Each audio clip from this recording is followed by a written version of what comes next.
આપ સર્વોને હેતપૂર્વક જય શ્રી સ્વામિનારાયણ। આજની સત્સંગ કથા વાર્તા નિજ મંદિર સાવરકુંડલા।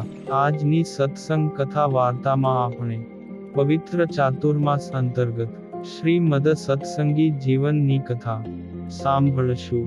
પ્રકરણ 3 અધ્યાય 1। સુવ્રત મુનિ કહે છે કે, હે રાજન, પૂર્વોક્ત દ્વિતીય પ્રકરણ મુજબ દુર્ગપુર નિવાસી અને દેશાંતર નિવાસી પોતાના નરનારી ભક્તજનોને અતિશય આનંદ પમાડતા ભગવાન શ્રી હરિને દુર્ગપુરને વિશે 8 શરદ ઋતુઓ પસાર થઈ। વિક્રમ સંવંત 1861 મહાસુદ એકાદશીને દિવસે શ્રી હરિ ગઢપુર પધાર્યા। ત્યારથી આરંભીને વિક્રમ સંવંત 1869 મહાસુદ એકાદશી પર્યંત શ્રી હરિના ગઢપુરમાં નિવાસને 8 વર્ષ વીતી ગયા। હે રાજન, પ્રત્યક્ષ ભગવાન શ્રી હરિની પ્રાપ્તિથી પોતાના સર્વે મનોરથો પરિપૂર્ણ થયા છે। તેવા વૃદ્ધ અભય રાજા સંવંત 1870 કાર્તિક વદ પાંચમને દિવસે આ ભૌતિક શરીરનો ત્યાગ કરીને દિવ્ય દેહે ભગવાનના ગોલોક ધામને પામ્યા। ત્યારે સુપુત્ર ઉત્તમ રાજાએ પિતાની ઉર્ધ્વદેહી ક્રિયાવિધિમાં શ્રી હરિના ભક્તો, સાધુ સંતો, બ્રહ્મચારીઓ તથા અન્ય નગરજનો તેમજ અનેક બ્રાહ્મણોને વિવિધ પ્રકારના સ્વાદુ ભોજન જમાડીને તૃપ્ત કર્યા। હે રાજન, ઉત્તમ રાજા રાજ્ય ગાદી પર બેઠા હોવા છતાં પણ વિનમ્ર ભાવે વર્તતા હતા। રાજ્યનો તમામ કારભાર શ્રી હરિને સમર્પણ કરીને પ્રતિદિન શ્રી હરિ અને સંતોના પરમ પ્રેમપૂર્વક દાસ ભાવે વર્તતા હતા। હે રાજન, સાધુ સેવા આદિક સદ્ગુણો સાક્ષાત શ્રી હરિની નવધા ભક્તિ, સાત્વિક બુદ્ધિ, જ્ઞાન, ધર્મ, વૈરાગ્ય અને કીર્તિ આદિક સદ્ગુણોથી તે ઉત્તમ રાજા પોતાના પિતા કરતાં પણ ચડિયાતા હતા। ભગવાન શ્રી હરિની કૃપાથી તેમની ધન ધાન્યાદિક સર્વ સમૃદ્ધિ અન્ય સર્વ રાજાઓ કરતાં પણ વધારે થઈ હતી। અને શ્રી હરિના ત્યાંના નિવાસને લીધે નગરના લોકો પણ સમૃદ્ધિવાન બન્યા હતા।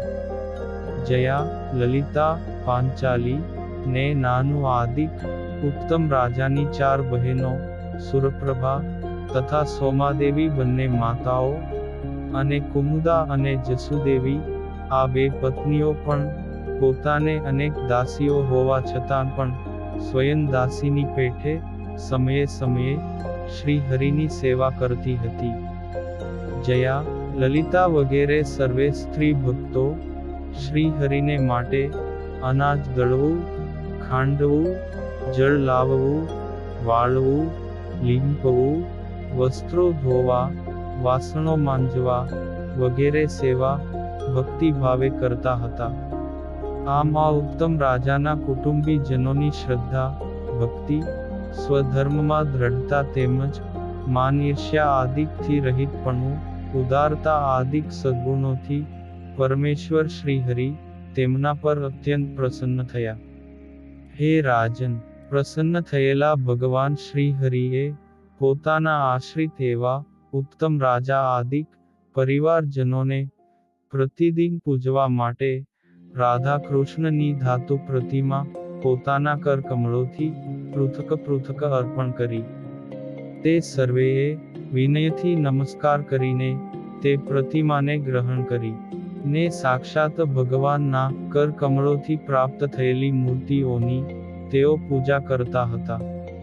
છતાં પણ પોતાની સર્વ ઇન્દ્રિયોની વૃત્તિ શ્રી હરિના પ્રત્યક્ષ સ્વરૂપમાં જ સંલગ્ન રહેતી હોવાથી તેઓને કેવળ મૂર્તિના પૂજનથી જ સંતોષ પ્રાપ્ત થયો નહીં।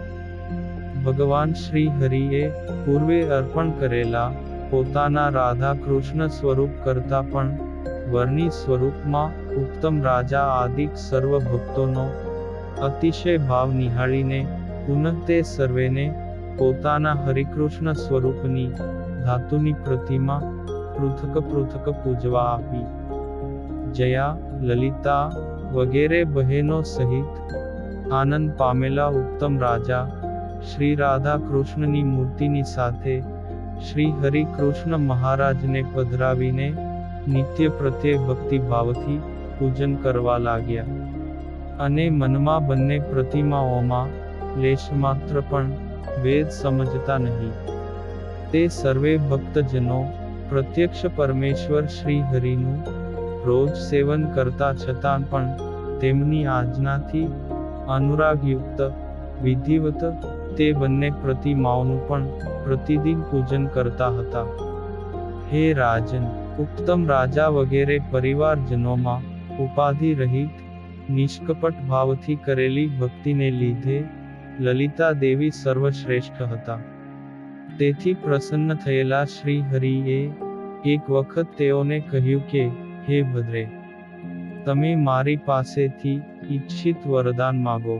પૂર્વે રાધાજીના સખી લલિતા દેવી જેમ શ્રી કૃષ્ણ ભગવાનના અનુગ્રહનું પ્રિયપાત્ર બન્યા હતા, તેવી જ રીતે શ્રી હરિના કૃપા પાત્ર લલિતાબા પ્રતિદિન શ્રી હરિનું પૂજન કરીને સ્વયં બનાવેલા વિવિધ મિષ્ટ ભોજનો શ્રી હરિને જમાડવાની ઈચ્છાથી શ્રી હરિને કહેવા લાગ્યા કે, હે સ્વામીન, ઘણા સમયથી તમને કહેવાની મારા મનમાં ઈચ્છા હતી કે આપ મારા હાથનું બનાવેલું ભોજન ગ્રહણ કરો, પરંતુ હું કહી શકતી નહોતી, કેમ કે દિવ્ય મૂર્તિ તમે અત્યારે બ્રાહ્મણ જાતિ અને બ્રહ્મચર્યાશ્રમ ધર્મમાં વર્તી રહ્યા છો. આપનો આ વર્ણાશ્રમ ધર્મ મારી વાણીને રોકી રાખે છે.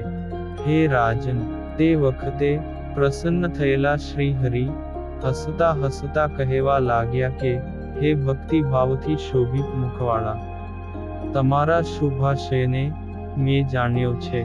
તમારો આવો પવિત્ર મનોરથ મેં અર્પણ કરેલી બંને મૂર્તિઓના પૂજન સમયે નિશ્ચય જ પરિપૂર્ણ થશે.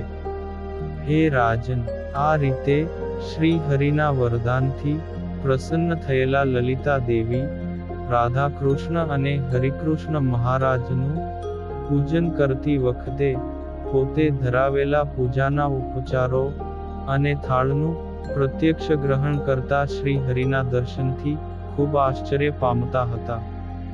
હે રાજન, આનંદથી વિકસિત હૃદય અને પ્રફુલ્લિત મુખકમળ વાળા લલિતા દેવી શ્રી હરિની બંને પ્રતિમાઓનું નિત્ય પૂજન કરીને પોતાના હાથે તૈયાર કરેલા સુંદર સ્વાદિષ્ટ થાળ ભગવાનને નિવેદન કરતા અને શ્રી હરિ પણ તેમની પ્રસન્નતાને અર્થે સાક્ષાત નૈવેદ્ય આરોગતા હતા.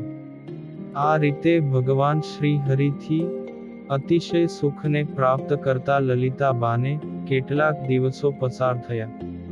તેવામાં એવી લોકવાયકા પ્રસિદ્ધ થઈ કે પરમેશ્વર શ્રી હરિ લલિતાબાએ અર્પણ કરેલા ભોજન સાક્ષાત પ્રગટ થઈને જમે છે. જયા દેવી આદિક સ્ત્રી ભક્તો આવું આશ્ચર્ય સાંભળીને અત્યંત હર્ષપૂર્વક શ્રી હરિની પૂજાના સમયે લલિતા દેવી વડે અર્પિત થાળ જમતા શ્રી હરિના દર્શન કરવા માટે લલિતા દેવીની પાસે સ્થિર નેત્રો કરીને બેઠા હતા. અને જ્યારે જયાબા આદિક સ્ત્રીઓએ લલિતાબાએ અર્પણ કરેલું 4 પ્રકારનું ભોજન અર્ધું થયેલું જોયું ત્યારે અત્યંત આશ્ચર્ય થયું, પરંતુ સાક્ષાત ભોજન કરતા શ્રી હરિના દર્શન ન થયા. શ્રી હરિના તેવા દર્શન તો માત્ર લલિતા દેવીએ જ કર્યા. પછી જયા દેવી આદિક સ્ત્રી ભક્તો લલિતા દેવીની પ્રશંસા કરીને પોતપોતાના નિવાસ સ્થાને ગયા. ભગવાન શ્રી હરિને વિશે લલિતા દેવી કરતા પોતાની પ્રીતિ ન્યૂન જાણીને જયા દેવીને અંતરમાં પરિતાપ થયો.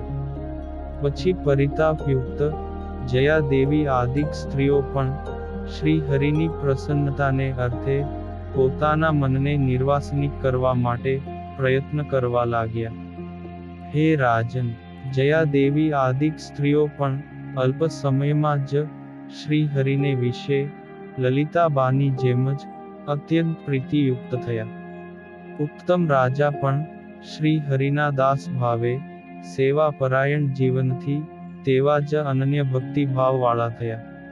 શ્રી સ્વામિનારાયણ મહાપ્રભુ સર્વે ભક્તોના મનોરથો પૂર્ણ કરવા માટે તેમને અર્પણ કરેલા પૂજાના ઉપચારોને પોતાની મૂર્તિ દ્વારા સાક્ષાત પ્રગટ થઈને હર્ષપૂર્વક સ્વીકારતા હતા. ત્યારબાદ જયાબા અને ઉત્તમ રાજા આદિક સમગ્ર પરિવારજનો ભગવાન શ્રી હરિમાં એકાગ્ર ચિત્તે અનન્ય ભાવથી હર્ષપૂર્વક સેવા કરવા લાગ્યા.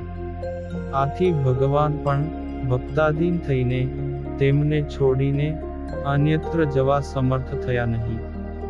દેશ દેશાંતરના મહારાજાઓ અનેક ભક્તજનો વડે પોતાના ગામ અને નગરમાં પધારવા માટે શ્રી હરિને વારંવાર પ્રાર્થનાઓ કરતા હતા.